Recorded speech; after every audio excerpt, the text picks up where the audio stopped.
I'm Ahmed Higazi, and my research is on performing identity on social networks. I'm going to be discussing what Foucault said on subjectivity and what Erving Goffman said about performing identity.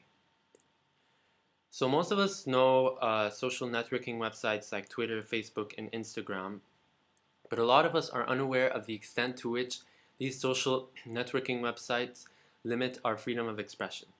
A lot of us think that they're great mechanisms where we can post our photos, what we like to do on a daily basis, our views and whatnot. Um, but that is not exactly always the case. They actually create, and all of these things that we do create, a lot of discourses. Now, Irving Goffman once, who wrote the presentation of self in everyday life, talks about how identity is performed in a theatrical stage-like manner, and he compares the ways in which we perform our identities to this theatrical stage performance. And he basically looks into, and I quote, the way in which the individual in ordinary work situations presents himself and his activity to others, the ways in which he guides and controls the impression they form of him, and the kinds of things he may and may not do while sustaining his performance before them. The audience constitutes a third party to the interaction, one that is essential, and yet, if the performance were real, one that would not be there. And how I relate this to the social media is that apparently we're doing the same thing.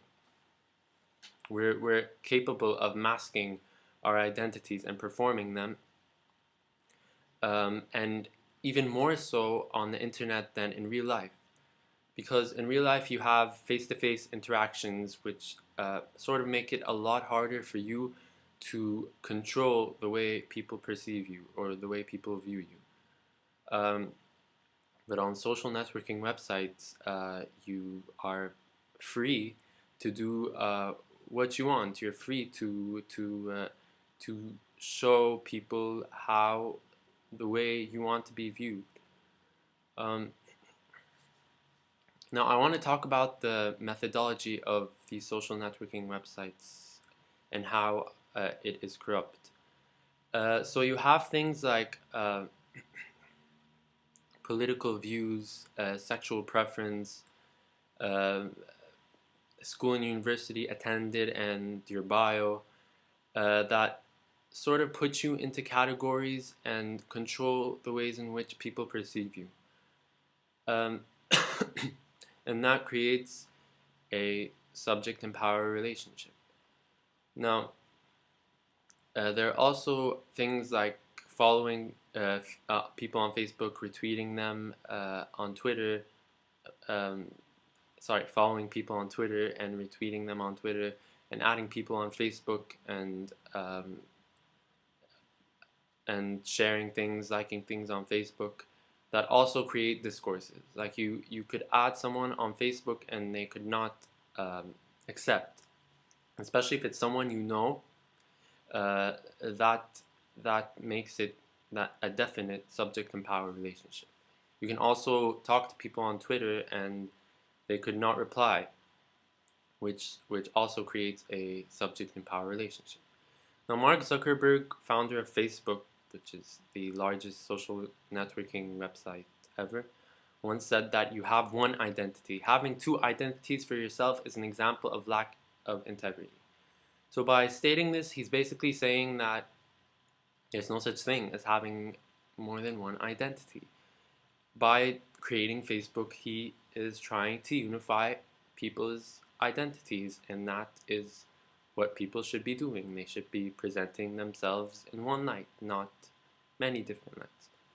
Now, the problem with this is that that doesn't necessarily mean that one identity that people are presenting is real. So you have people that are presenting their identities in ways in which they can, for instance, climb socially. And I'm not going to generalize and say all people are like that, but even people who are not like that and they do not care about what people think and do not want to climb socially are still subjecting themselves to the methodology, as I stated, of these social networking websites. So basically, we're all capable of controlling the ways in which people view us on these websites. And I guess what these founders of these social networking websites do not know is that a lot of do not realize is that these people are capable of masking their identities, and this one identity that they're so keen on everyone having is not necessarily the real one, seeing as how we are able to control the ways in which people view us. And just like Goffman said, we are capable of performing our identities on these social networking websites. That's it. Thank you.